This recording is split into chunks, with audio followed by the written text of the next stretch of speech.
todos os nossos líderes de treinamento, discipuladores, obreiros, pastores da videira e das igrejas associadas, na graça e na paz do Senhor Jesus.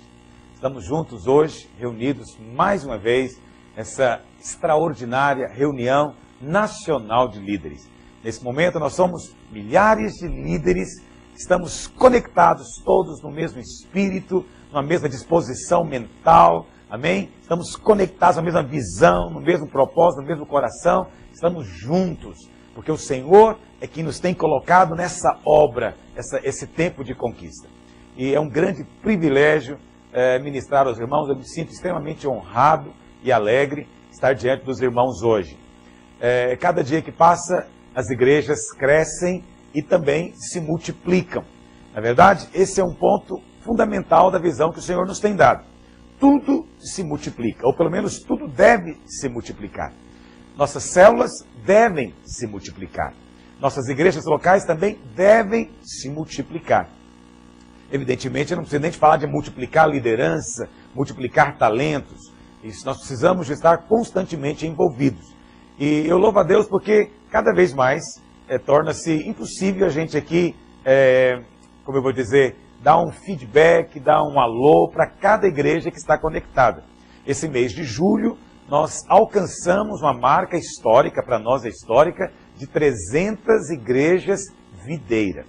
Não é da vinha, não é associado da vinha. São igrejas videira. Isso para nós, da videira, é um marco extraordinário, um marco histórico. São igrejas que nós abrimos, são igrejas que têm sido plantadas por meio das nossas próprias igrejas. Isso é algo extraordinário e maravilhoso. E na vinha, nós chegamos a 500 igrejas associadas. Então hoje nós somos, entre igrejas videira e associadas, 500 igrejas. E somente videira, somos 300 igrejas. Então isso merece ser mencionado, celebrado. Nos sentimos tão gratos a Deus pelo privilégio de fazermos parte dessa obra nesse tempo.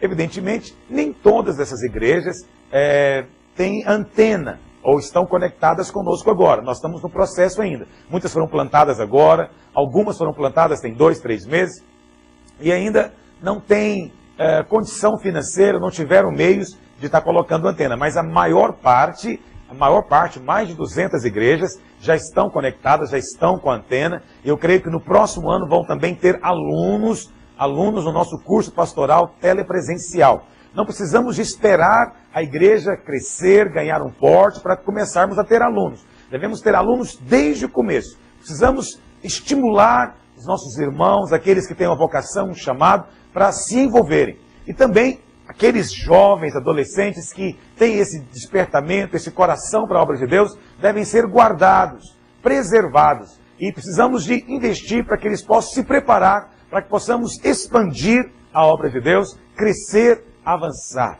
Amém? Esse é um tempo de muita celebração, de muita alegria. Eu tenho certeza que isso é só o começo. Nesse próximo semestre, eu creio que ainda teremos mais algumas igrejas que vão ser abertas e vamos terminar o ano, provavelmente com 330, 350 igrejas videira, quem sabe aí 550 ou 570 igrejas associadas. Nosso alvo, portanto, de atingir 1000 igrejas até 2020, já se tornou um alvo, como eu diria, muito fácil para nós, né? Tornou-se extremamente próximo. Mas nós não vamos mudar o alvo agora. Nós vamos primeiro atingir essas 1000 igrejas.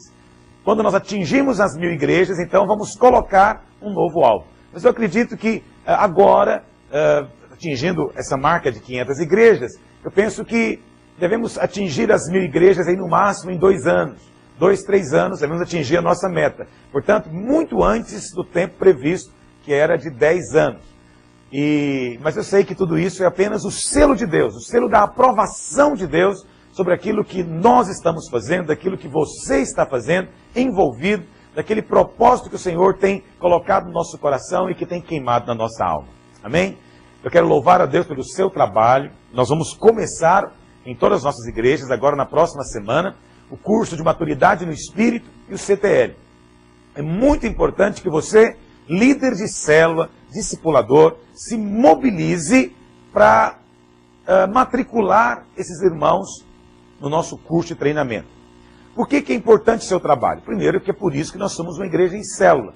Então, o pastor sozinho não tem condição de mobilizar toda a obra, toda a igreja. É preciso que tenha cooperação de você, discipulador, você, líder. Mas, além disso, é importante você entender que nada acontece por si só.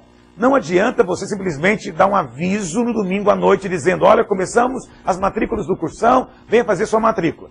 Claro, nós fazemos isso, mas isso só não é suficiente. Muitas pessoas vão ouvir, mas por causa dos muitos impedimentos, não vão tomar a iniciativa.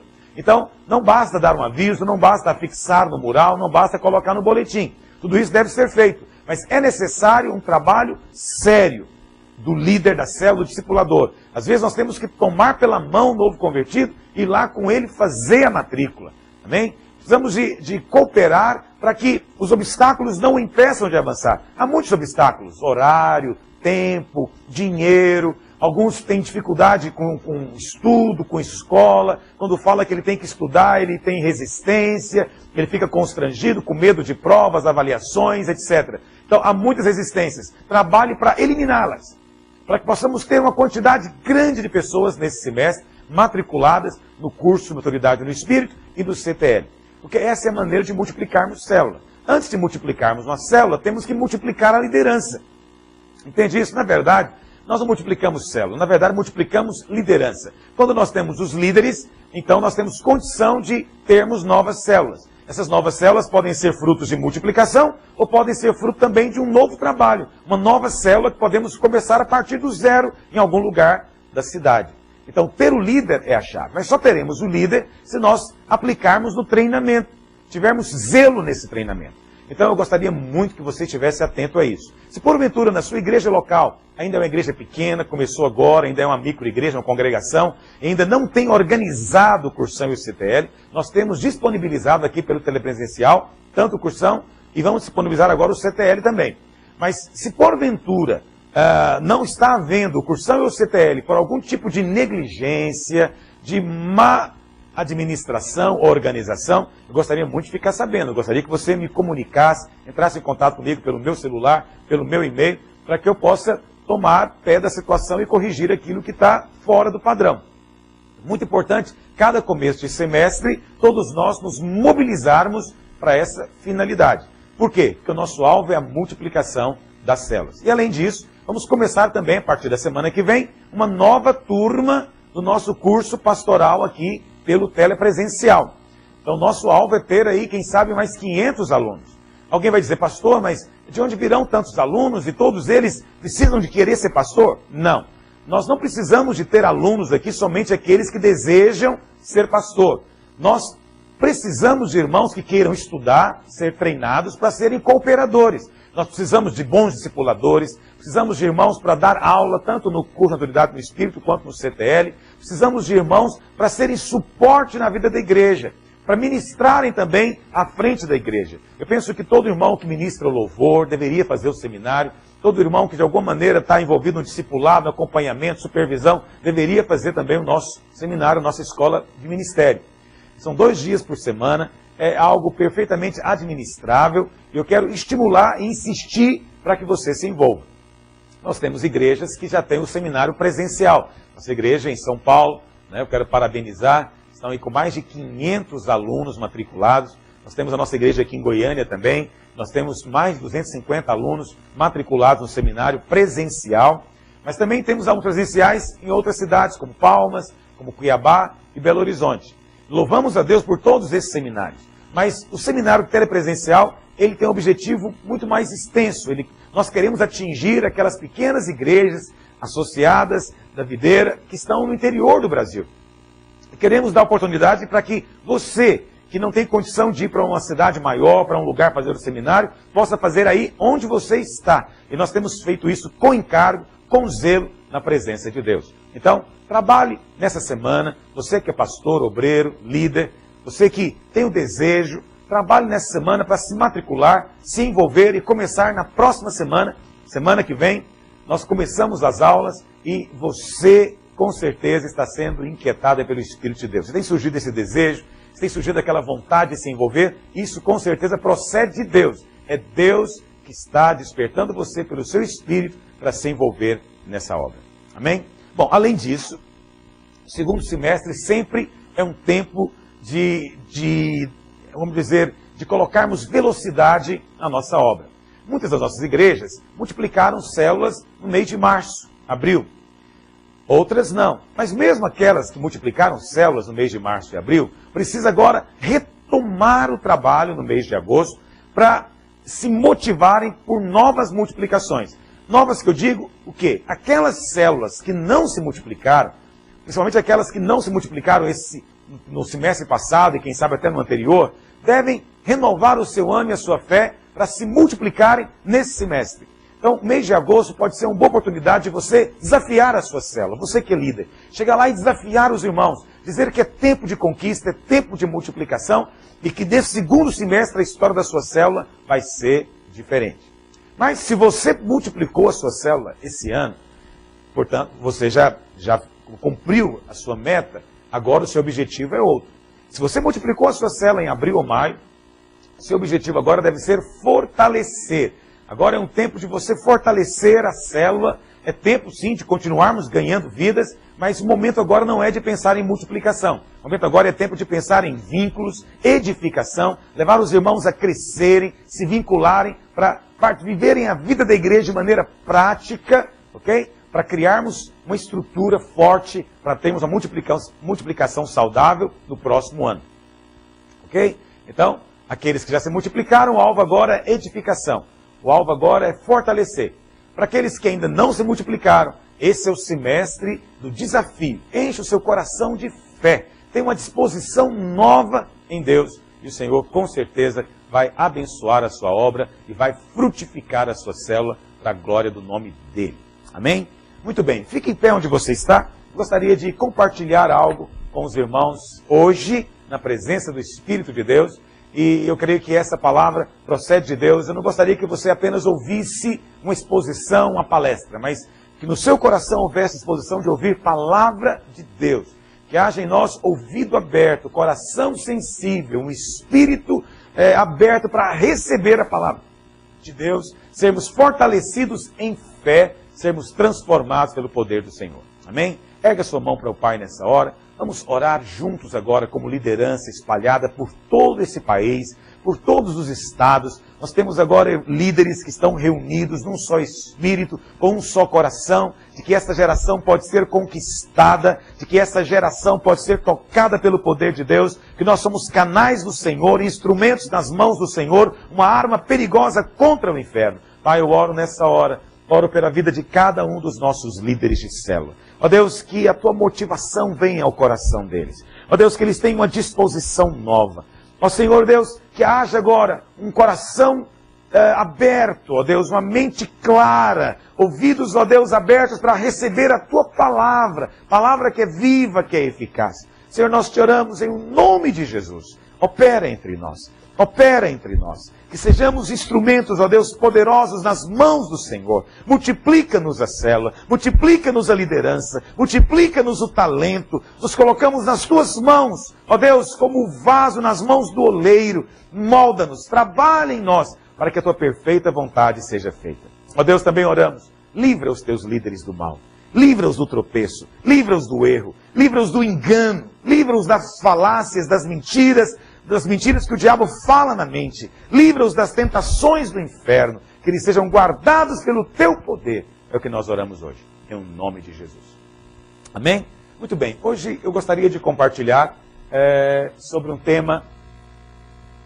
O nome que eu dei foi quando somos vulneráveis e conquistáveis. Vulneráveis e conquistáveis. Uma coisa muito complicada é quando nos tornamos vulneráveis. E esse é um tempo de sermos fortalecidos. Não é porque estamos crescendo, não é porque estamos expandindo, multiplicando a obra de Deus, multiplicando as igrejas locais, que precisamos nos tornar vulneráveis. Nunca devemos pensar também que tamanho é automaticamente sinônimo de força. E talvez do ponto de vista natural seja, do ponto de vista espiritual não é. Uma célula, ela não é forte simplesmente porque ela tem muita gente. Você pode ter uma célula com 15, 20 pessoas e ser uma célula fraca. O que determina a força da célula, em primeiro lugar, não é o seu tamanho, mas é o nível do compromisso, nível do comprometimento espiritual que os seus membros têm. Então, nós podemos ter uma célula com 4 pessoas, 3 pessoas. Mas se as 3 pessoas têm peso espiritual, têm realidade espiritual, são pessoas constantes, são discípulos genuínos, esta célula é uma célula forte. E não vai ficar com 3 pessoas por muito tempo, obviamente, mas é uma célula forte. Em outros casos, nós temos células com 15, 20 pessoas. Mas porque não há compromisso? Porque são pessoas, às vezes, superficiais e inconstantes. A célula multiplica e, em vez de avançar, ela, às vezes, definha e morre. Por quê? Porque, apesar de ser grande, não era uma célula saudável, uma célula forte. Portanto, a força não está necessariamente no tamanho. Precisamos ter muito cuidado quando nos tornamos vulneráveis. Vulneráveis aos ataques do maligno. Vulneráveis às artimanhas que o inimigo coloca ao redor de nós. E a palavra do Senhor nos dá um exemplo disso lá em Juízes, capítulo 18. Pegue aí a sua Bíblia, Juízes, capítulo 18. Eu não coloquei o texto aqui porque é um texto longo. Queria ler com você. Pegue aí a sua Bíblia, Juízes 18. Diz assim a palavra de Deus. Juízes 18, verso 1. Naqueles dias não havia rei em Israel, e a tribo dos danitas buscava para si herança em que habitar, porquanto até aquele dia, entre as tribos de Israel, não lhe havia caído por sorte a herança. Enviaram os filhos de Dan 5 homens dentre todos os da tribo, homens valentes, de Zorá e de Estaol, a espiar e explorar a terra. E lhes disseram, ide, explorai a terra. Chegaram à região montanhosa de Efraim, até a casa de Mica, e ali pernoitaram. Estando eles junto da casa de Mica, reconheceram a voz do moço, do levita. Chegaram-se para lá e lhe disseram, quem te trouxe para cá, que fazes aqui, que é que tens aqui? Ele respondeu, assim me fez Mica, pois me assalariou, e eu lhe sirvo de sacerdote. Então lhe disseram, consulta a Deus para que saibamos se prosperará o caminho que levamos. Disse-lhes o sacerdote, ide em paz, o caminho que levais está sob as vistas do Senhor. Partiram 5 homens e chegaram a Laís, e viram que o povo que havia nela estava seguro, segundo o costume dos sidônios, em paz e confiado. Nenhuma autoridade havia que por qualquer coisa o oprimisse. Também estava longe dos sidônios e não tinha trato com nenhuma outra gente. Então voltaram a seus irmãos, a Zorá e a Estaol, e estes lhes perguntaram, que nos dizeis? Eles disseram, disponde-vos e subamos contra eles, porque examinamos a terra, e eis que é muito boa. Estais aí parados? Não vos demoreis em sair para ocupardes a terra. Quando lá chegardes, achareis um povo confiado, e a terra é ampla, porque Deus vô-la entregou nas mãos. É um lugar em que não há falta de coisa alguma que há na terra. Então partiram dali, da tribo dos danitas, de Zorá e de Estaol, 600 homens armados de suas armas de guerra. Subiram e acamparam em Kiriat Jearim, em Judá, pelo que chamaram a este lugar Maané Dan, até o dia de hoje, que está por detrás de Kiriat Jearim. Muito bem, eu gostaria de compartilhar com você hoje a respeito dessa cidade, chamada Laís. Verso 7. Partiram aqueles 5 homens, aqueles 5 espias, e chegaram a Laís. E no verso 7 há uma descrição de como era essa cidade. Bom, para você compreender o contexto que estamos falando, nesse capítulo 18 aqui de Juízes, nós encontramos a tribo de Dan. Bom, quando nós falamos de Dan, você tem que saber que em Israel havia 12 tribos. Dan era uma delas. Havia 12 tribos em Israel. Essas 12 tribos eram os 12 filhos de Jacó. Muito bem, quando o povo de Israel saiu do Egito, eles vieram conquistar Canaã. No livro de Josué nós vemos eles conquistando Canaã. Muitas dessas tribos não conquistaram o território que cabia a elas. Então Dan, nessa altura, já estamos aqui no livro de Juízes, no final do livro de Juízes, e a tribo de Dan ainda não tinha conquistado o território para ela.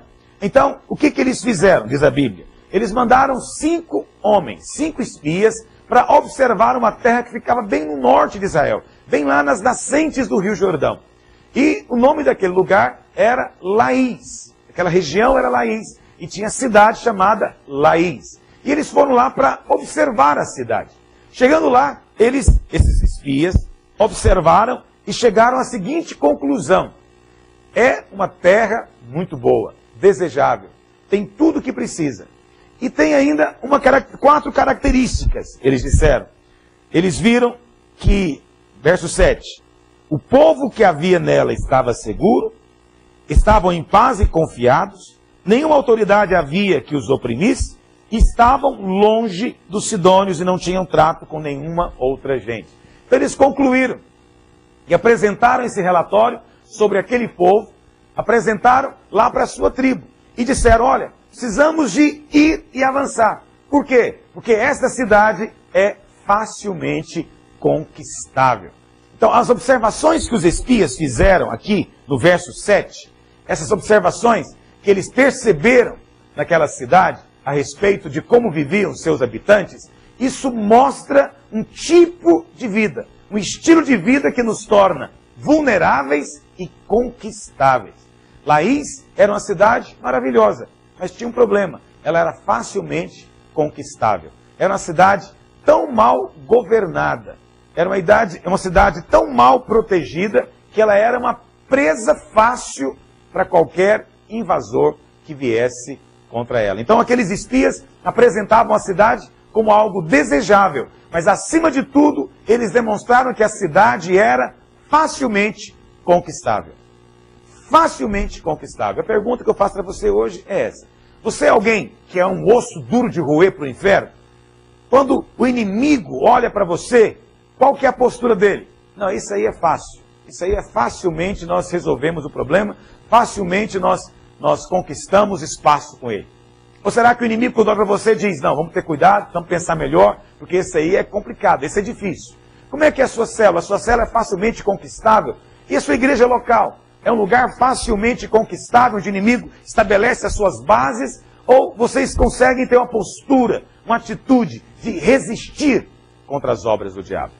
Essa é uma questão extremamente importante. A Bíblia fala que foram necessários apenas 600 homens. Olha o que diz o verso 11. Juízes 18, verso 11. Então partiram dali da tribo dos Danitas, de Zorá e de Estaol, 600 homens. Eu não sei qual o tamanho de Laís, a Bíblia não diz. Mas era uma cidade, com certeza tinha milhares de habitantes. E era toda uma região. Agora presta atenção. Só precisou de 600 homens para conquistar a cidade. Quantos homens você acha que tinha na tribo de Dan? Baseado lá no livro de Números, quando foi feito o recenseamento, tinha 64 mil homens na tribo de Dan. 64 mil. Eles só mandaram 600 para a guerra, ou seja, 1%. Só precisou de 1% do exército para conquistar Laís. Aí você vai dizer: é porque era uma cidade muito pequena. Ou você vai dizer: não, talvez porque o exército era muito poderoso. Não, na verdade, a cidade era boa, o lugar era bom, lugar fértil, e a cidade deveria ser grande. Porque normalmente onde tinha muita comida, muita agricultura, normalmente havia muita gente. O problema daquela cidade era que ela era facilmente conquistável. E no verso 7, nós encontramos 4 razões. 4 razões por que aquela cidade pôde ser tão facilmente conquistada. E presta atenção, essas mesmas coisas que fizeram Laís, a cidade vulnerável, são as mesmas que podem levar você também a se tornar vulnerável às ações do diabo. E agora eu estou falando para você como líder. Você como líder nunca deve ignorar a batalha espiritual. Nunca deve ignorar que há um inimigo rugindo ao derredor, procurando alguém para tragar. Nós não falamos tanto a respeito das obras do diabo, mas não se iluda, nós não estamos ignorantes. Não estamos aqui indiferentes às ações do maligno. Nós sabemos muito bem qual é o propósito do inferno. E estamos atentos, vigilantes, constantemente observando, porque queremos ser guardados em Deus. Guardados em Deus. Mas há algo que nos compete fazer. Essa vigilância é um papel nosso.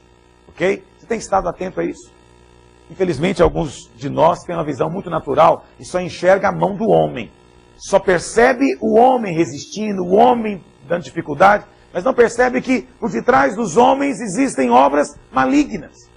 Entende? Nossa guerra não é contra homens, mulheres, nossa guerra não é contra carne e sangue. Ou seja, nossa guerra não é contra o ser humano, nossa guerra é contra seres espirituais. São demônios, nossa guerra é contra eles. E eles é que estão ao derredor, observando para atacar. E eles vão atacar quando perceberem que somos vulneráveis. Havia 4 coisas que tornaram a cidade de Laís vulnerável. Olha o que diz no verso 7. Partiram 5 homens e chegaram a Laís. E viram que o povo que havia nela estava seguro. Primeira característica. Segundo o costume dos sidônios. O que mais? E também estavam em paz e confiados. Segunda característica. Depois o texto diz que não tinham nenhuma autoridade sobre eles. Não havia nenhuma autoridade sobre eles. E por último, o texto diz que também estava longe. Não tinham trato com nenhuma outra gente. Em outras palavras, estavam sozinhos. Ok? Então você tem aqui 4 coisas.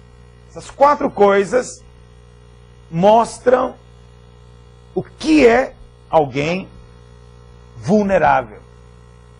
Quando é que nós nos tornamos vulneráveis? E aqui está fácil agora de você compreender o texto. Então o que eu estou fazendo aqui, você pode, evidentemente, fazer na sua própria Bíblia. Então você tem aqui 4 coisas que nos tornam vulneráveis. Essas 4 coisas tornaram a cidade de Laís vulnerável e pode também nos tornar vulneráveis. Quais são essas 4 coisas? Então, estavam seguros, em paz e confiados, não tinham autoridade sobre eles e não tinham trato, não tinham aliança, não tinham comunhão com nenhuma outra gente. Em outras palavras, estavam sozinhos. Vamos ver cada uma dessas coisas. Primeiro, o texto diz que eles estavam seguros. Alguém pode dizer, pastor, mas estar seguro é uma coisa ruim? O que o texto está dizendo é que eles eram muito confiantes, muito autoconfiantes. Quando existe uma segurança excessiva, isso se torna um problema. Por quê? Quando você se sente demasiadamente seguro, você se torna descuidado. Quando você se sente muito seguro, muito tranquilo, você acaba se tornando desleixado. Desleixado. Então, essa era a característica que os espias viram na cidade. Olha, o povo aqui é muito seguro. Eles acham que nada vai acontecer e que ninguém pode nada contra eles. Então, eles acabam, por causa da segurança, os espias disseram, sendo muito desleixados. Porque vão dormir à noite, para que trancar a porta? Para que fechar os portões da cidade? Ah, o muro tem um pedaço ali que está caindo, para que eu vou preocupar em arrumar? Nós estamos seguros aqui. Essa segurança produz desleixo. Pastor, não estou conseguindo captar isso na minha experiência prática. Deixa eu aplicar isso melhor para você compreender. Como é que funciona isso? O que significa segurança? Muito bem. Eu sei que falar de insegurança acaba sendo às vezes algo ruim, porque dá a impressão de que insegurança é bom. A insegurança não é boa, mas também o excesso de segurança não é bom. Então, deixa eu dar para você um exemplo. Quando eu sei que eu estou cercado por inimigos, qual que é a minha postura? Eu vigio mais. Quando eu estou muito tranquilo, quando eu estou muito seguro, e essa segurança produz em mim aquela tranquilidade, eu me torno o quê? Passivo e vulnerável. Uma das melhores coisas que pode ter para um crente é ele ter algum tipo de situação que tira a tranquilidade excessiva dele. Por exemplo, eu falo de mim. Eu sou pastor. Eu tenho constantemente que ter uma palavra de Deus. Até nas minhas férias tem que ter uma palavra. Eu estava de férias agora, fui para a Flórida, na nossa conferência, mas eu preguei lá o quê? 4 dias. 4 dias eu tinha que ter uma palavra. Eu estava de férias, mas estava pregando. Entende? Isso não me permite ser desleixado. Então eu estava lá nas férias, estava lá na praia, e com a minha esposa, de repente, a certa altura eu disse para ela, olha, eu tenho que voltar lá para o quarto, eu preciso de orar. E ela falou, mas espera aí, você está de férias. Eu falo, espera aí, eu estou de férias, mas eu tenho que ministrar. Como é que eu vou chegar lá diante do povo sem saber o que eu vou dizer, sem ter uma palavra que eu creio que é da parte de Deus? Então, isso é bom, porque evita que eu me torne desleixado. E isso é assim constantemente. Então, eu tenho que ministrar hoje aqui para os irmãos. Hoje eu estou aqui ministrando. Hoje é quarta-feira, eu estou aqui ministrando. Veja, mas antes de eu estar aqui, eu tive que gastar a minha segunda e minha terça meditando no que eu iria falar. Mas não somente isso, eu tinha também que vigiar e me resguardar. Então, se aparecia qualquer situação de tentação, eu tinha que dizer não, porque eu dizia, não, não posso, eu vou ministrar para os líderes. Como é que eu posso ceder a alguma coisa se eu tenho que ministrar amanhã? Entendeu? Então, ministrar hoje, para mim é bênção, porque me força a ter uma vida zelosa, me livra do desleixo. Então, todo domingo eu tenho que pregar, hoje é quarta, mas eu já tenho que começar a preocupar a partir de amanhã com a minha ministração do domingo. Vou ministrar no domingo, eu ministro 2, 3 cultos, eu tenho que ter uma palavra de Deus. E aí na quinta-feira eu já tenho que estar pensando nisso, e eu tenho que estar vigiando também. Entendeu o que eu estou dizendo? Então veja, o fato de eu ter esse compromisso me faz ser muito mais sério, comedido, muito mais prevenido e vigilante. Porque eu tenho temor de estar à frente. Você como líder nunca sentiu isso de vez em quando? Por exemplo, quarta-feira, eu não sei o dia da célula, mas vamos supor que seja quarta-feira o dia da célula na sua igreja. E aí, de manhã, você começa a discutir com a sua esposa, ou com o seu marido. Vocês estão discutindo, a certa altura você fala, olha, vamos parar de discutir, eu preciso de me preparar, porque hoje eu vou ministrar na célula. Então veja, ter que ministrar na célula foi bênção para você. Por quê? Porque privou você de discutir com o seu cônjuge. Levou vocês dois a terem outra postura. Por quê? Porque vocês têm que ministrar na célula. Entende? Mas alguns de nós somos extremamente relapsos, desleixados, porque achamos que o melhor da vida cristã é ficar tranquilo. Mas lembra disso, excesso de segurança e tranquilidade nos torna vulneráveis, porque nos torna desleixados, nos torna descuidados. Então, nós enviamos pastores. Quando vamos abrir uma igreja, nós enviamos um pastor. Normalmente, é costume nosso sustentar o pastor por 1 ano. Depois de 1 ano, ele precisa de ter o seu próprio sustento na igreja local. Se ele não consegue ter ali, o que ele vai fazer? Continuar recebendo da gente? Não. Ele precisa de orar. Aí você fala, pastor, mas isso é uma pressão muito grande. Como é que vai fazer? Como é que o irmão vai sobreviver? Bom, não sei quanto a você, mas eu creio no poder de Deus. E eu creio que o Deus que criou todas as coisas é capaz de dar um prato de comida e um aluguel todo mês para um pastor. Então Deus, ele nos supre. Mas qual que é a tensão? Entende? E presta atenção, isso é bênção.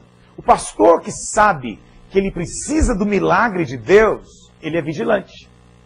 Gente, eu preciso do milagre de Deus esse mês. Esse mês eu preciso de pagar meu aluguel. Olha, essa semana eu tenho que pagar o aluguel. Olha, na semana que ele tem que pagar o aluguel, ele precisa do milagre de Deus. Ele vai se envolver nas tentações do inferno? Ele vai ceder para as tentações da carne? Não vai. Ele vai dizer, não, eu preciso manter minha santidade, porque eu preciso de orar, e eu preciso ter o céu aberto para mim, eu não posso ter nenhum impedimento para a minha fé. Então presta atenção, é bênção para ele depender de Deus a cada semana ou não? É bênção. Pode ter certeza, porque impede que ele se torne desleixado. Entendeu o que eu estou dizendo?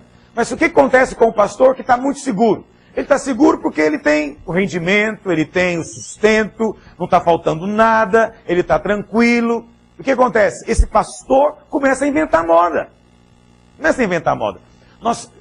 Eu fico pensando, eu estava ouvindo esses dias um irmão me dizendo de uma igreja aqui em Goiânia que tem 2,5 milhões de reais aplicados, guardados numa poupança. Olha que coisa maravilhosa. 2,5 milhões guardados. Oh Deus, me livra da inveja. Olha que coisa terrível. É bênção ter a poupança? Claro que sim.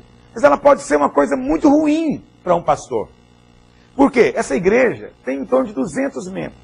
A arrecadação normal dessa igreja, ou a necessidade, vamos dizer assim, normal da igreja, é de 15 a 20 mil reais. Quem tem 2,5 milhões guardado, se ele aplicou aquilo ali a menos 0,9%, ele vai ter seus 20 mil reais por mês. Quem tem garantido a sua despesa todo mês, ele não tem que preocupar com nada. Ele tem que preocupar com a oferta de domingo. Ele tem que preocupar em fazer apelo para os irmãos contribuírem. Ele tem que preocupar em orar para Deus tocar no coração das pessoas. Não tem. Se um irmão chega para ele e fala, pastor, estou pensando em sair da igreja, ele não liga. Ele fala, vai em paz. Entendeu? Agora, como é que é o pastor que depende? Ele não tem nada guardado, ele só tem a sua vida com Deus. A sua garantia, a sua unção e a sua intimidade com Deus. Essa é uma garantia que ele tem. Ele vai brincar com isso? Não. Ele depende, todo mês ele depende do Senhor. Então quando o irmão chega para ele e fala que quer sair da igreja, ele fala, irmão, por quê? O que está acontecendo? Você não vai sair? Não é só porque ele ama o irmão, mas porque ele precisa do irmão. Isso é bênção, não é ruim como você está pensando. Mas a segurança nos faz desleixados. Você quer ir? Vai. Ah, a oferta foi boa? Foi. Não teve dinheiro? Ah, fazer o quê? Não estamos precisando. Mas aquele que precisa constantemente do Espírito de Deus agindo, precisa do milagre, precisa da bênção, esse nunca é desleixado. Esse vigia constantemente. Entende? Então eu vou ser franco com você. Existe uma parte da minha fidelidade, da minha santidade, que é fruto do meu amor a Deus. Eu amo a Deus. Claro, e porque eu amo o Senhor, eu fujo do pecado. Mas muitas vezes eu fujo do pecado por causa dos meus irmãos. E eu fujo do pecado e digo, eu não posso pecar, eu tenho que... Olha aí, eu estou acompanhando 300 pastores. Como é que eu posso acompanhar esse tanto de pastor e fazer uma bobagem dessa? Não, eu tenho que ter uma palavra para eles. Eu preciso de ter unção para ministrar na vida deles. Eu preciso de ter minha fé fortalecida para contagiá-los em fé. Então veja, o fato de eu ter que acompanhar esses 300 irmãos me força também a ser mais diligente, a ser mais fiel. Então, nós queremos ter uma vida tranquila. E algumas pessoas, às vezes, questionam isso. Ah, na videira é cobrança demais. O tempo inteiro, vou multiplicar, é unção, é o poder. Não, eu não quero preocupar com isso, eu quero ficar tranquilo. Então, muitos imaginam que a vida cristã é isso, é algum tipo de tranquilidade. É sentar na beira de um rio para pescar e tomando guaraná. Sombra e água fresca. Mas esse tipo de vida vai produzir problemas em você. Só inventa moda quem está desse jeito. Entende? Aquele que tem um compromisso, ele vai ter que orar pelo compromisso dele. Aquele que assumiu uma responsabilidade, vai ter uma crise que vai forçá-lo a depender de Deus, buscar de Deus. Isso vai levá-lo a avançar e o que mais? A ser guardado. Ele não vai ser facilmente conquistável. Qual que é a minha palavra a você hoje? É que você não deve ficar aspirando uma vida de sombra e água fresca.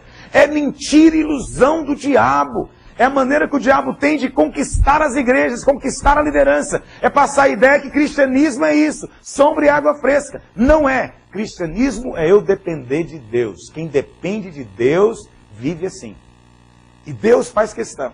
Eu fico às vezes perguntando por que o Senhor não coloca para mim 2,5 milhões na conta, para eu poder ficar mais tranquilo. Por que o Senhor não faz isso? Ele não faz porque eu preciso de ter vigilância. Eu não posso ter segurança excessiva. Presta atenção, não estou dizendo que é pecado ter poupança. Não estou dizendo que é pecado você ter as coisas. Se Deus deu para você, amém. Mas preste atenção, isso não deve ser uma ambição sua. Sua ambição é depender de Deus. E se às vezes temos pressões, lembra, as pressões são boas, são necessárias.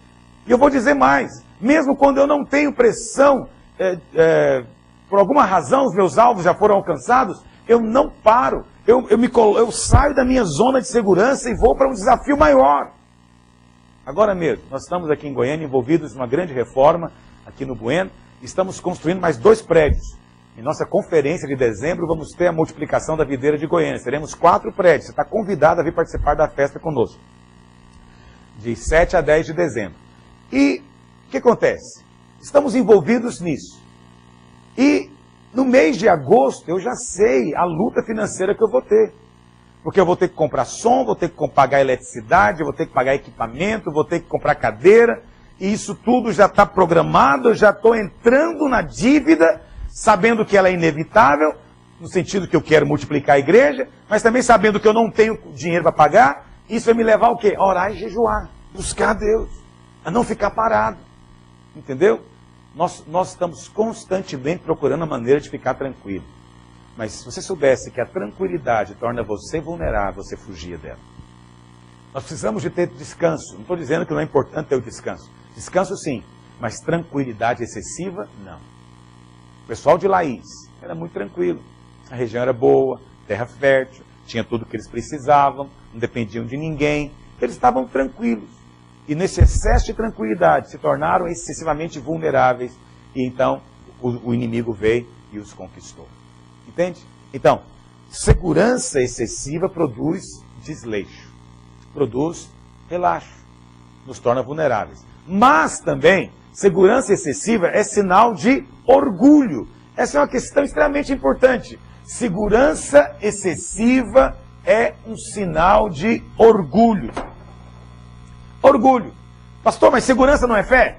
Veja, é um sinal de fé quando vem da dependência de Deus. Você não está seguro em coisas. Não estou seguro no dinheiro, não estou seguro na minha poupança, não estou seguro em gente, nem na minha capacidade. Eu estou seguro porque Deus diz na sua palavra. Eu estou seguro na sua palavra. Estou seguro na fidelidade de Deus. Então, porque eu creio, Deus falou e eu creio, eu fico seguro em fé. Mas essa minha segurança em fé, ela não me permite ser desleixado. Segurança de fé sempre me leva a ser vigilante, cuidadoso.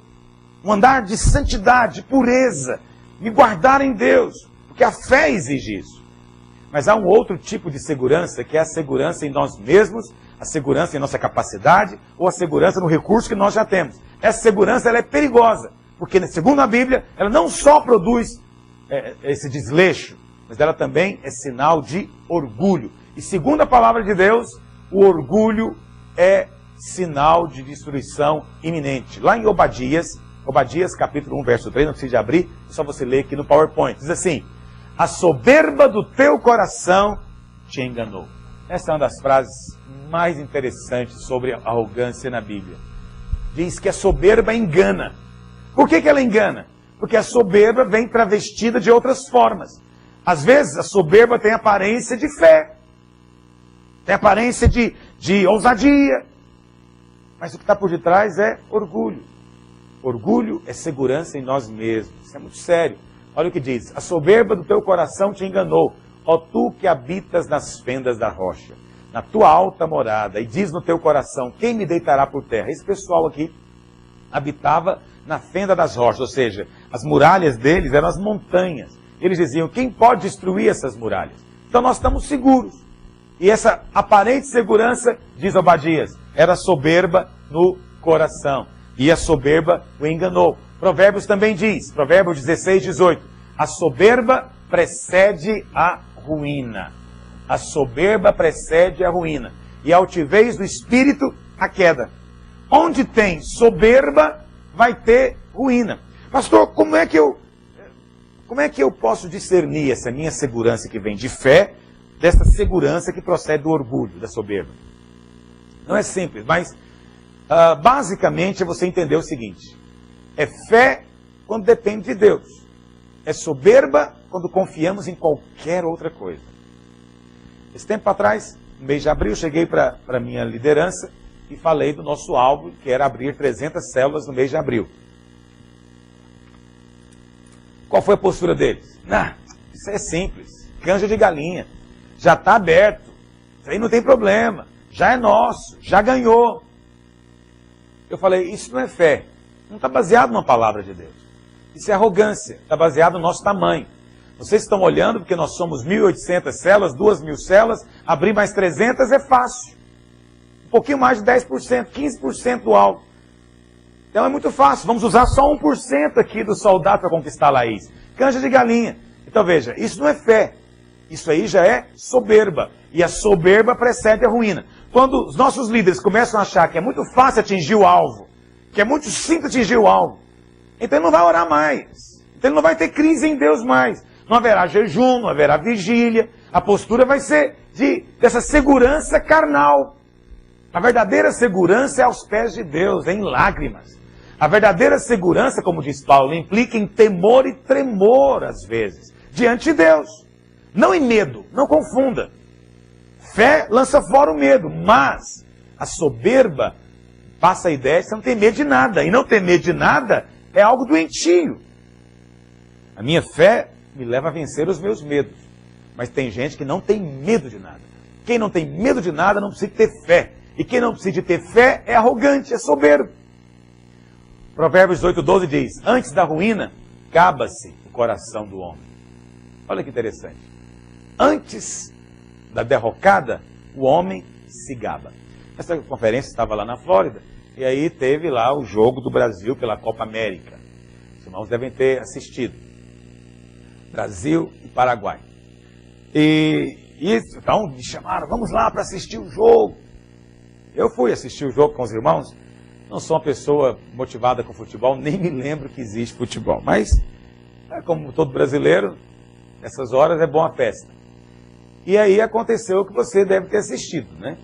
O jogo foi para os pênaltis e a seleção brasileira perdeu 4 pênaltis. Você consegue imaginar um negócio desse? Aqueles caras ganham milhões de salário.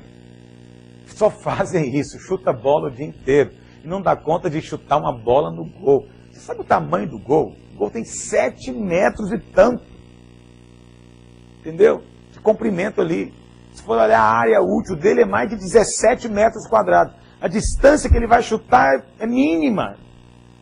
Não tem barreira na frente, só um goleiro que não vai dar conta de tampar o gol inteiro. E o cara chega lá e chuta para fora.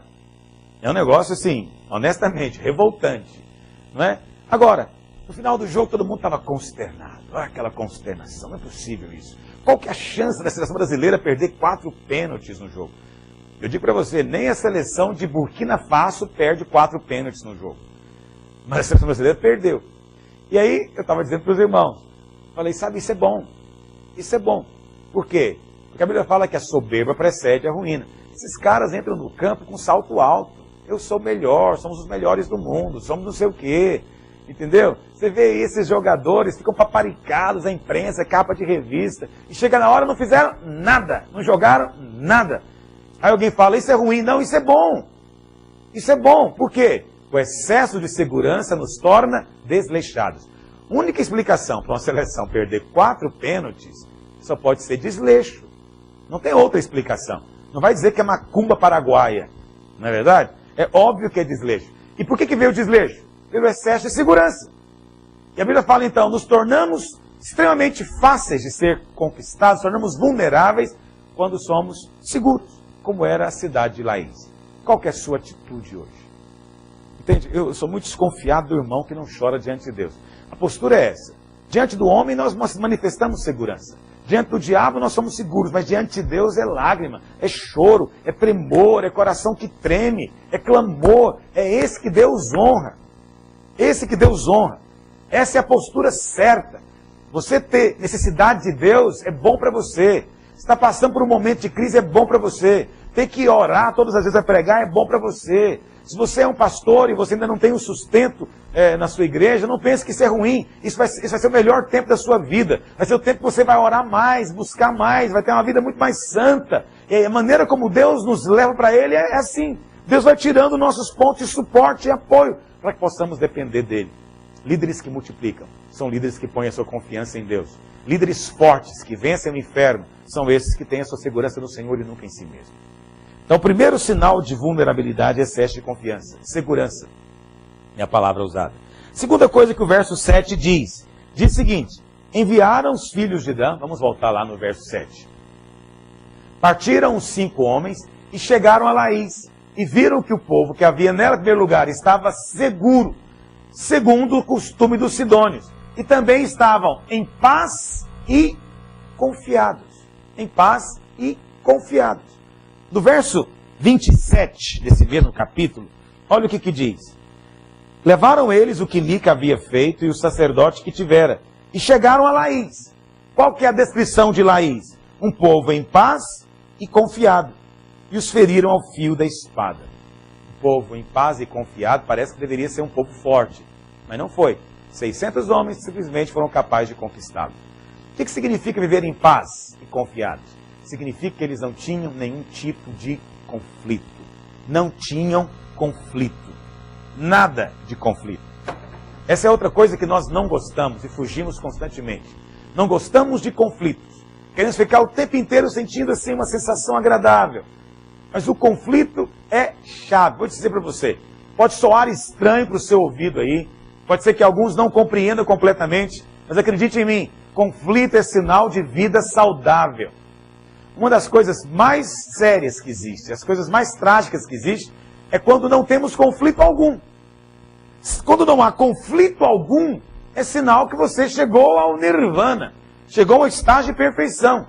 Conflito é quando você não está contente com o que você tem sido. Você não está satisfeito com o que tem alcançado. Você quer algo mais, você quer mais, tanto em Deus, você quer algo mais também para mudar a sua postura, sua atitude. Entende? Conflito é sinal de crescimento. Você está na sua célula. Sua célula tem 2 anos. 2 anos. Eu acho que exagerei. 2 anos é muito tempo, né? Vamos falar menos. Sua célula inteirou 1 ano. Então você não tem conflito nenhum. Sua célula não cresceu. Sua célula parece que não vai multiplicar. Você não vê perspectiva de nada acontecer. Mas também você não tem conflito. Você prefere apaziguar as coisas dizendo, não, isso é assim mesmo, isso é normal. Uns crescem, outros não posso ficar atribulando a minha alma com isso. Eu tenho que ficar em paz. Já ouviram isso? Quer dizer, esse sujeito não vai crescer nunca. Por quê? Ele é vulnerável ao diabo.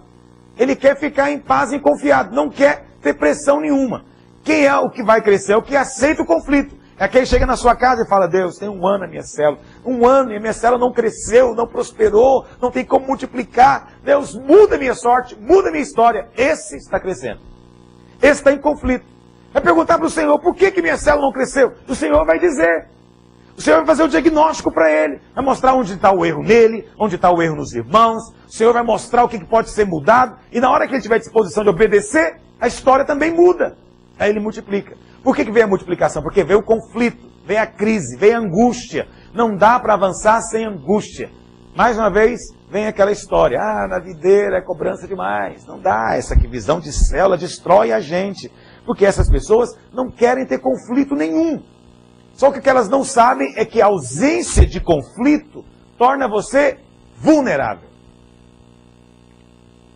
Torna você vulnerável, conquistável pelo inferno. Mas quem é o que cresce? É o que tem crise.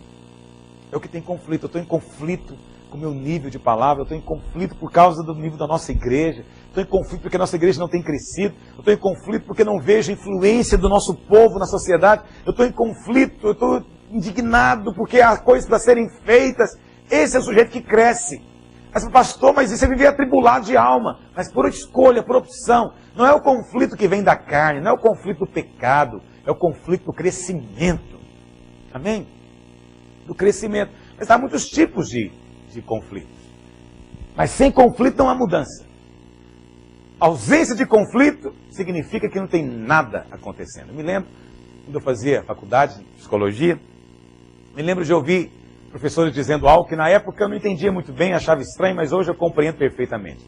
Eles diziam o seguinte: se você é alguém que tem uma adolescência cheia de conflito, você vai ser um adulto melhor. Um adulto mais cheio de empatia, de compaixão, de uma certa profundidade interior. Mas se você é um adolescente sem conflito, você vai ter também uma vida de adulto superficial. Veja, na época eu não entendia muito isso, porque eu estava saindo da adolescência, vamos dizer assim, com 17, 18 anos, e eu tive uma adolescência muito atribulada, muito conflituosa, cheia de conflitos na alma, de ideais, de pensamentos, conflitos comigo mesmo, com a minha autoestima, com a minha imagem. Né? E eu achava que aquilo era o fim da minha vida. Mas isso depois se revelou a grande bênção de Deus sobre mim. Porque me tornou hoje muito mais compassivo, compreensivo, me tornou uma pessoa muito mais realista, branda. E vou dizer mais, sou capaz de ter empatia e sentir o que o outro sente. Me levou a avançar, a crescer, superar fases. Eu sei que não é bom ver o adolescente lá com crise, com espinha na cara, o nariz grande, né, muito magricelo, ou ver aquele adolescente rejeitado porque é muito gorducho. Não é bom ver esses conflitos, com certeza não é agradável. Mas se você souber lidar com eles e enfrentá-los, não ignorá-los, enfrentá-los, isso fará de você alguém melhor. Mas e aquele sujeito na adolescência, na escola, era o bonitão da escola, né? Aquele sujeito que não tinha conflito, as moças estavam sempre no pé dele, ele era o melhor atleta, ele era o mais bonito, ele era o requisitado, ele era o popular. Aí você fala, esse cara vai ser o campeão quando tornar-se adulto. Infelizmente, não é garantia nenhuma, muito pelo contrário. Às vezes adolescentes assim se tornam adultos muito superficiais, infantis. Por quê? Porque esses nunca querem largar a adolescência. Claro, você não quer largar o que é bom. Se foi bom para você, você quer continuar naquilo. Então era 30 anos, adolescente. 45 anos, olha ele andando lá de motocicleta ou de um carro conversível. Adolescente. A vida inteira adolescente. Triste a mulher que se casar com ele vai conviver com adolescente o resto da vida. Né? Isso é um negócio complicado. Por quê? Na época de ter o conflito, ele rejeitou o conflito. Por que muitos pastores não crescem? Porque rejeitam o conflito. preferem não pensar no assunto, preferem não tocar nessa questão. A igreja não está crescendo por outras razões. Não tem nada a ver comigo. Porque ele foge do conflito, nunca cresce. Por que você também não muda de vida? Porque o seu casamento não muda? Porque você foge do conflito. Não queremos parar para avaliar onde é que está o nosso erro. É angustioso demais pensar nas nossas falhas. E por que não queremos conflito? Queremos ficar em paz, tranquilos. Queremos viver uma vida, como eu disse no começo, né? De um pescador na beira de um lago, na sombra, tomando guaraná gelado. Com um peixe fritinho. É maravilhoso isso. 1, 3, 4 dias por ano. Depois disso, bate um tédio, acredite em mim. O que torna a sua vida interessante é a maneira como você vence os conflitos. O que dá tema para a sua poesia, o que dá realidade para a sua história de vida, para os seus livros que você vai escrever, são os seus conflitos. Quem os tem é bem-aventurado e sabe lidar com eles segundo a palavra de Deus, em Deus. Mas nós ansiamos por aquela vida sem conflito. Uma vida completamente segura de si. Nós vivemos uma sociedade, uma época em que todo mundo tem que ter uma autoestima extraordinária. Todo mundo tem que pensar de si de maneira grandiosa. Porque se não for assim, você não produz nada. Mas eu vou te dizer, esse aí é o vírus da nossa civilização, da nossa época. Esse excesso de autoestima, esse excesso de pensar bem de si mesmo, é que é a calamidade da sua vida. Felizes são aqueles que no fundo sabem que tem gente melhor do que ele. Felizes são aqueles que admitem que não são a última cocada no tabuleiro. Que tem gente melhor. Felizes são esses que não têm essa autoestima extraordinária. E vamos ser francos, o mundo seria muito melhor com gente assim. Porque quem é que apronta as confusões todas? São aqueles cheios de autoestima. Quem é que faz guerra? São os Napoleões megalômanos. São os Hitlers que se acham maravilhosos. Gente como eu, como você, que não se acha essa maravilha toda e que tem uma autoestima bem realista, esses não saem para fazer guerra. Esses não saem para construir impérios. Entende? Mas consegue conviver com outros. Consegue tolerar outros, tolerar defeitos, deficiências, limitações, porque está ciente das suas próprias. Consegue conviver com o conflito. Muito ruim quando encontramos líderes que fogem dele. Não fuja do conflito. Avalia a sua realidade, a sua condição. Avalia em Deus.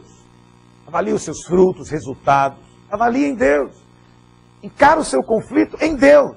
Resolva buscar mudança no Senhor. Se é para chorar, chora diante do Senhor. Não vai se tornar um bebê chorão diante dos homens, não. Mas diante de Deus, vai lá, chora. Isso torna você forte.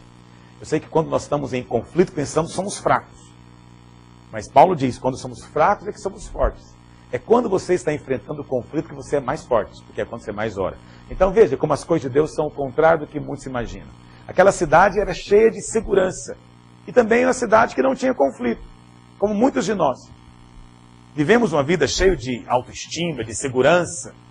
Né? Não queremos ter conflito, queremos ficar o tempo inteiro sentindo bem, em paz. Mas essa é a ilusão. Quando somos assim, é que somos vulneráveis ao diabo. Sabe quando é que somos fortes? É quando nós não achamos que somos tão seguros assim. E ficamos atentos ao derredor.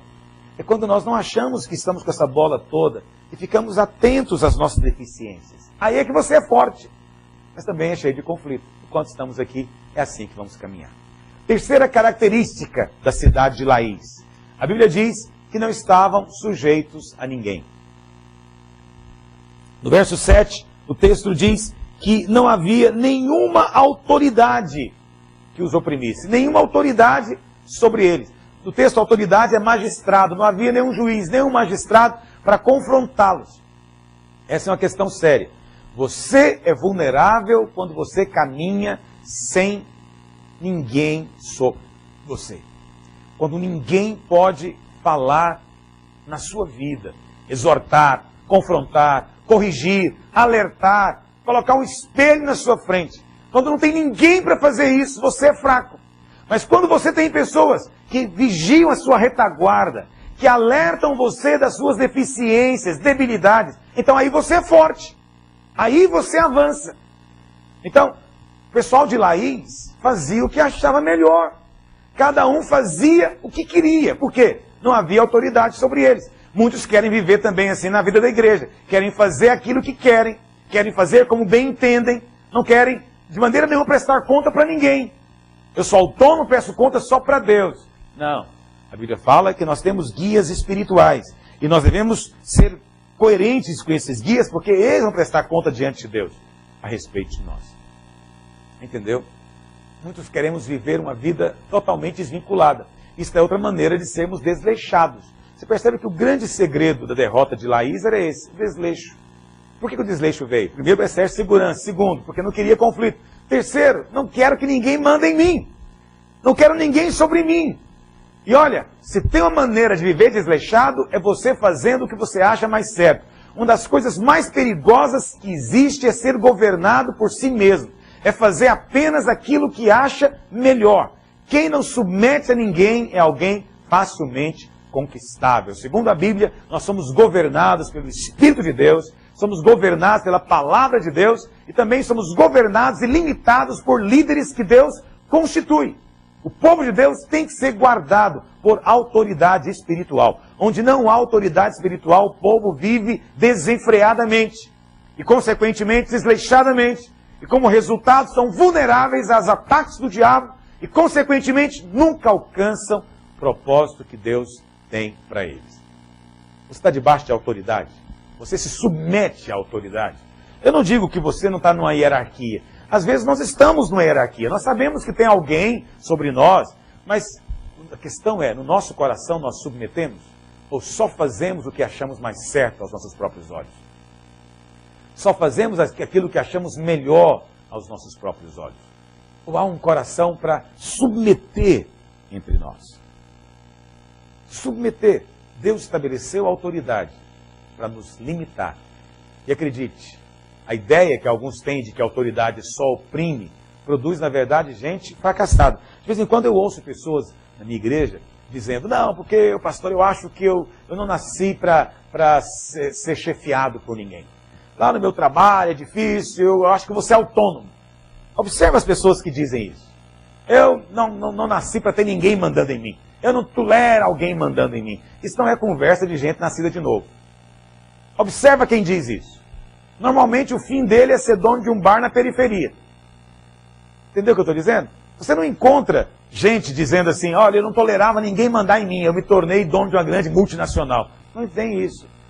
Você só prospera quando tem gente que pode te advertir, te corrigir, te treinar. Você só avança assim. Onde não existe mentoreamento.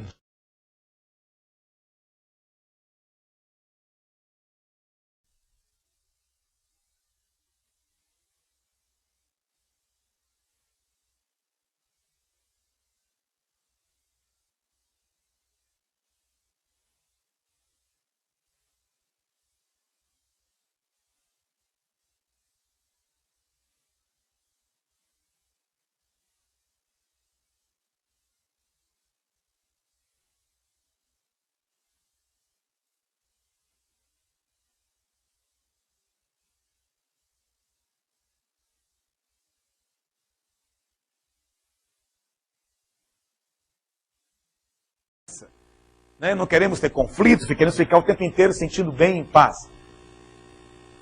Mas essa é a ilusão. Quando somos assim, é que somos vulneráveis ao diabo. Sabe quando é que somos fortes? É quando nós não achamos que somos tão seguros assim e ficamos atentos ao derredor.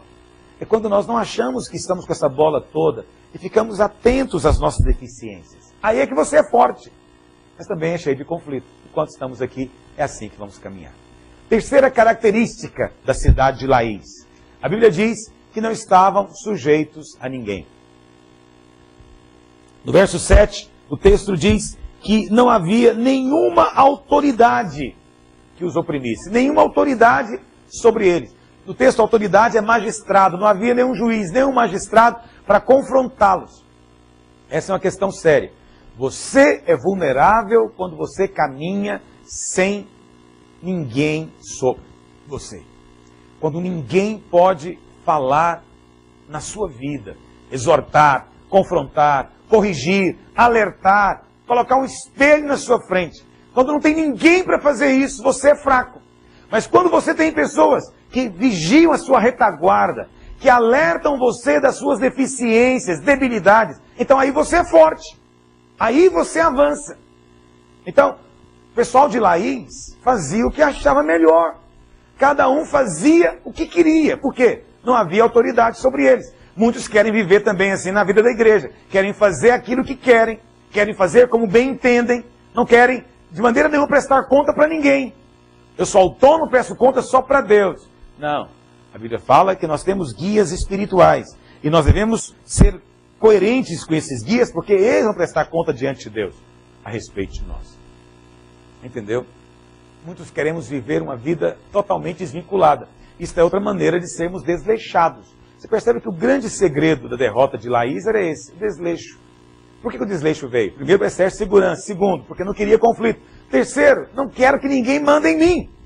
Não quero ninguém sobre mim. E olha, se tem uma maneira de viver desleixado, é você fazendo o que você acha mais certo.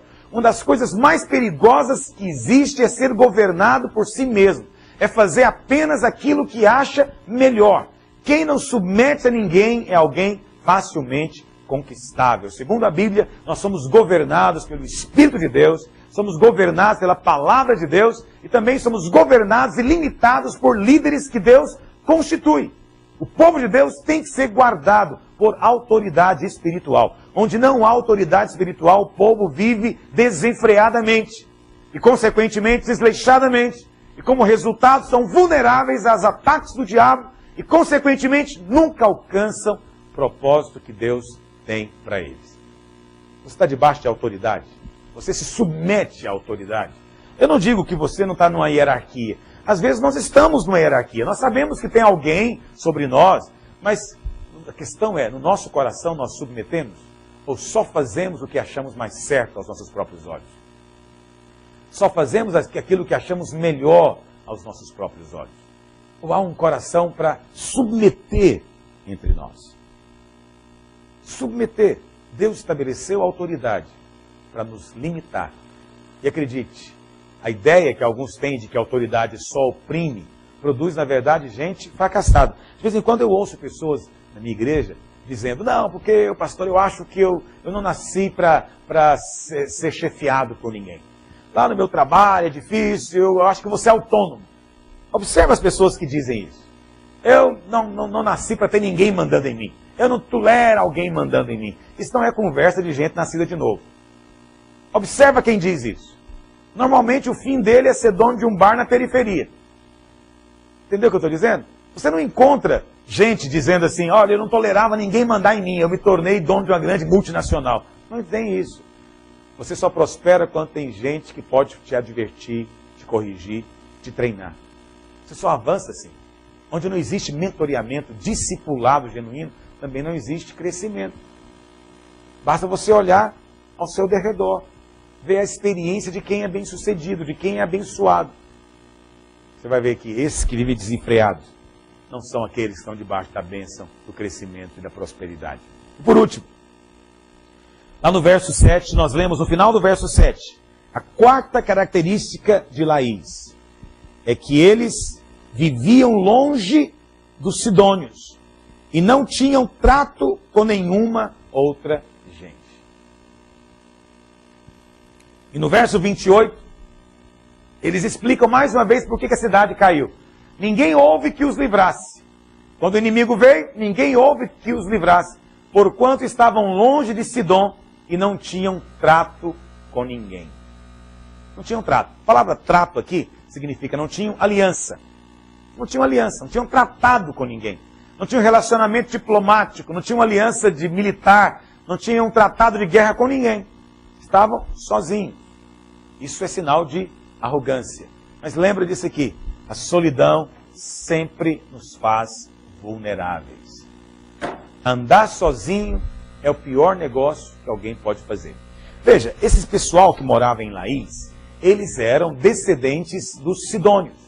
Os sidônios vinham da cidade de Sidom. Sidom era uma cidade fenícia, litorânea. E a ênfase deles era mais no comércio. Esse pessoal que morava ali em Laís, eles tinham vindo de Sidom. Aí o texto diz que eles agora moravam longe de Sidom. Em outras palavras, estavam longe dos seus parentes, estavam longe dos seus conhecidos, amigos, estavam distantes de Sidom. Mas eles não apenas estavam longe daqueles parentes, conhecidos e amigos, eles também não fizeram novos amigos. Ali onde eles vieram se estabelecer, não fizeram tratado com ninguém, não tinham trato com mais ninguém. E isso definitivamente foi o que os fez vulneráveis. Isso os levou a cair. Eles não se importavam com ninguém. E o resultado disso foi que no dia em que eles precisaram, também ninguém se importou com eles. Qual que era a atitude errada? Eles presumiam que podiam viver sozinhos. Presumiam que podiam viver e avançar sozinhos. Presumiam que podiam prescindir, abrir mão do companheirismo. Não podem. Não dá para viver assim. A cidade de Laís caiu porque ninguém se importou. Ninguém ligou. Não tem nada a ver com eles. Eles são pessoas muito fortes, eles são muito capazes, nunca precisaram de ajuda de ninguém. Por que vamos lá ajudá-los agora? No dia da luta, não tiveram ninguém para pedir socorro. Não tiveram ninguém para dizer, por favor, estende a mão para nós. Porque eram sozinhos. Essa é a história que muitos vivem. Infelizmente, às vezes, dentro da própria igreja, são líderes tão independentes que ninguém sabe o que está acontecendo com ele. E produzem, às vezes, células que são também independentes, cheias de um certo orgulho espiritual de que podem caminhar por si só, caminhar sozinhas. Líderes que abrem mão do discipulado, líderes que abrem mão da comunhão, líderes que nunca participam de reuniões, líderes que nem sequer vêm para ouvir uma palavra como essa. Por quê? Acham que não precisam. Não preciso disso. Para que isso? Não preciso só de Deus, mais ninguém. É claro que nós precisamos do Senhor, mas acredite em mim, o Senhor não nos fez para caminharmos sozinhos. Você não pode se isolar da igreja sem se tornar vulnerável. Uma vez que você se isola, você tornou-se uma presa fácil. Sempre é assim. Esse é um princípio não somente espiritual, é um princípio natural, válido para qualquer área da vida. O que a palavra do Senhor diz lá em Eclesiastes 4:9? Melhor é serem dois do que um. Essa é a conclusão bíblica. É melhor viver na comunhão que viver sozinho. Porque tem melhor paga do seu trabalho. Evidentemente, porque não tem graça trabalhar e não poder usufruir. E não tem amigos com quem usufruir. Você trabalha, consegue comprar uma casa linda com piscina. Mas não tem ninguém para ir lá na sua casa nadar na sua piscina. Você faz uma sala de jantar maravilhosa, com uma mesa de 15 cadeiras. Você não tem 15 amigos para enchê-la. Então, é trabalho que não tem paga. Porque se caírem, um levanta o companheiro. Não há garantias que estando junto não vai cair. A Bíblia não diz que junto você não cai. Ah, sim, é possível cair. É claro que é mais fácil cair sozinho. Mas mesmo acompanhado, você vai cair. Mas qual que é a vantagem de estar acompanhado? É que o companheiro diz para você, levanta rapaz, levanta logo, ânimo, força, não fica aí caído não. Vamos avançar. É que caindo, um levanta o companheiro. Ai, porém, do que estiver só, pois caindo, não haverá quem o levante. Também, se dois dormirem juntos, eles se aquentarão. Ah, existem muitas friagens na vida. Muitas friagens. No relacionamento, a frieza desaparece. E a pior friagem de toda, aquele frio no estômago que bate na hora do medo, torna-se muito mais tolerável quando estamos juntos. Você sabe, passar medo sozinho é um pânico, um terror. Mas passar medo junto já é mais palatável. Você aguenta mais. É assim que funciona. Nós estamos num desafio grande. Queremos abrir igrejas e multiplicar células. Às vezes sentimos medo, mas porque estamos juntos, somos fortalecidos. E um ao outro dá força e nos livra da friagem. Se alguém quiser prevalecer contra um, os dois lhe resistirão. Por quê? Porque não dá para fazer guerra sozinho. Isso é uma obviedade. Ninguém vai para a guerra sozinho. Essa história aí dos cavaleiros solitários, do Zorro, super-homem, sei lá o quê, isso é tolice. Não existe isso. Ninguém vai para a guerra sozinho. Há necessidade de alguém vigiar a sua retaguarda. Se o inimigo vier pelas costas, quem vai avisar você? Você não tem olho para trás. Precisamos uns dos outros. O texto nos mostra isso. Precisamos uns dos outros quando se trata de trabalho. Porque não dá para trabalhar sozinho. Precisamos uns dos outros quando se trata de caminhada. Porque o caminho às vezes é longo e um dá ânimo para o outro. Precisamos uns dos outros quando se trata de calor. Por quê? Porque é a comunhão que mantém o ambiente quente. Onde tem mais gente, tem mais calor. E precisamos uns dos outros quando se trata de guerra. Porque não dá para ir para a peleja sozinho. Então esses 5 espias, eles nos deram uma verdade espiritual tremenda. Reconheceram que a cidade de Dan era uma cidade fácil de ser conquistada. Poderia ser facilmente derrotada. Por quê? Porque era um povo seguro de si, despreocupado, desleixado, vivia sozinho e que fazia o que achava melhor. Não havia liderança sobre ele. Essas 4 coisas podem nos fazer vulneráveis hoje também. Você vai ser um alvo fácil para o diabo se você permitir que essas coisas entrem na sua vida. Então, essa é uma palavra hoje de advertência para você. É tempo de arregaçarmos as mangas. É tempo de, como diz a Bíblia, né? Enrijecermos os lombos. É tempo de nos posicionarmos e não sermos vulneráveis aos ataques do maligno. Porque o maligno vai sempre estar ao redor querendo destruir a sua célula, seu ministério, sua igreja, sua casa, sua família, suas finanças. Mas aquele que é forte no Senhor, ele fecha essas 4 brechas na sua muralha. O Senhor quer que hoje tenhamos muralhas erguidas, inteiras, restauradas, para sermos fortes diante das investidas do maligno. Amém? Essa é a palavra do meu coração para você hoje.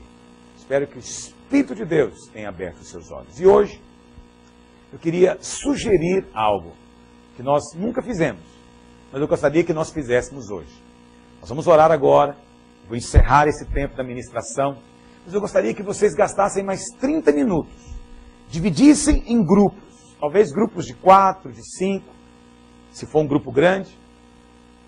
Se for um grupo pequeno, de 10 pessoas, pode ficar apenas um grupo. Mas eu quero que vocês dividam em grupo e vão agora compartilhar a palavra. Você vai ruminar aquilo que nós falamos.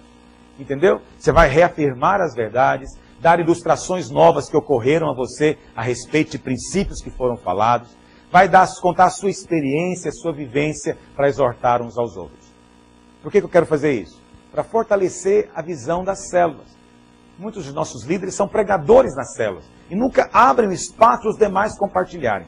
Hoje eu não quero ser apenas um pregador na nossa reunião de líderes, mas eu quero que tenha esse tempo agora de ruminar a palavra. Você comeu, agora você vai voltar à palavra e vai mastigá-la novamente para absorver todos os nutrientes que Deus tem para dar. Amém? Depois entre em contato comigo, dá um feedback e conta como foi essa experiência, essa vivência e se vale a pena nós continuarmos fazendo isso nas próximas ministrações. Amém? É uma maneira de nós crescermos como liderança. Fique em pé onde você está. Vamos orar uns pelos outros. Passe a mão no ombro do irmão que está do seu lado. Se for um grupo pequeno, faz uma roda aí agora. E vamos orar que o Senhor nos fortaleça como líderes. Que o Senhor nos livre daquilo que nos faz vulneráveis. Que possamos ser fortalecidos como liderança na presença dEle em nome de Jesus. Vamos orar. Pai, nós oramos agora pelos nossos líderes. Ó Deus, nossos pastores, discipuladores, obreiros, espalhados por todo esse país. Ó Deus, que a tua unção os alcance agora. Ó Deus, sejam eles esclarecidos, tenham o seu entendimento iluminado para compreender a perfeita vontade do Senhor.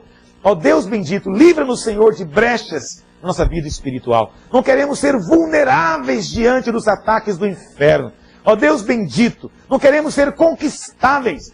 Mas queremos ser, ó Deus, como uma cidade fortificada, edificada sobre um monte. Ó Deus, que é como o monte de Sião, que não se abala, está firme eternamente, porque o Senhor é a rocha debaixo dos nossos pés. Livra os nossos líderes do mal, livra-os das tentações do pecado, livra-os, ó Deus, da queda, livra-os da inconstância, dá, ó Deus, uma disposição, fé, para crer, ó Deus, que eles não fujam do conflito, ó Deus, que eles não fiquem buscando apenas o conforto e a tranquilidade, mas que aceitem os desafios do Senhor para os nossos dias. É tempo de conquista, dá-nos fé, disposição, ânimo no Senhor para esse tempo. Em nome de Jesus nós oramos. Amém e amém. Vamos ter então esse tempo de compartilhamento agora. Quero pedir para que o pastor, o obreiro responsável, conduza isso, para que a palavra do Senhor seja plenamente absorvida na sua vida. Amém? Deus possa abençoá-los muito. Até a nossa próxima reunião.